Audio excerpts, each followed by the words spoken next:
Traditionally, if a woman came forward and told a story of being abused at home, she was told to go home and keep the peace.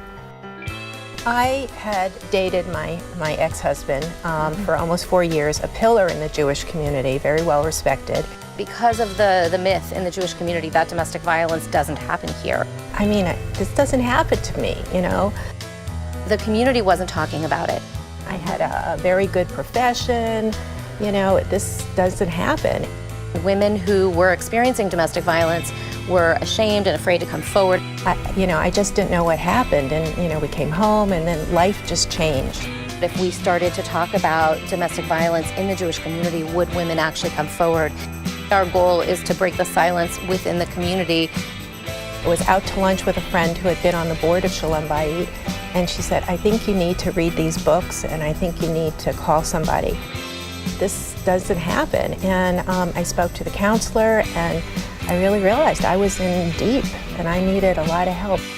Shalom Bayit means peace in the home, and it's a very beautiful concept.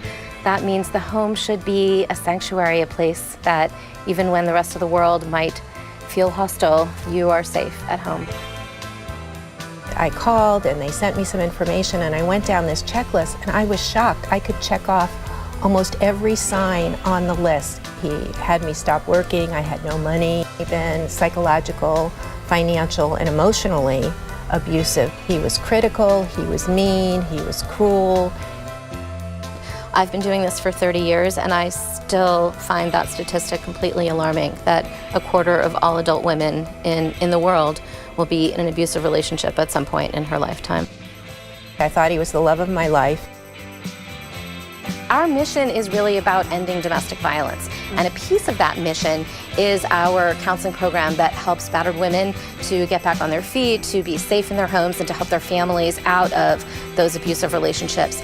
We are also working with community leaders and clergy because they're the people that are really the moral compass of the community, and also the people that someone in crisis will turn to, and we want to make sure that everyone in the community knows how to respond when a battered woman does reach out for help. We work with about 1,000 Jewish youth a year. We build into their education this life skill about looking towards healthy friendships and healthy relationships. We need to also be doing prevention, and we need to also be changing the societal attitudes that allow domestic violence to happen in the first place.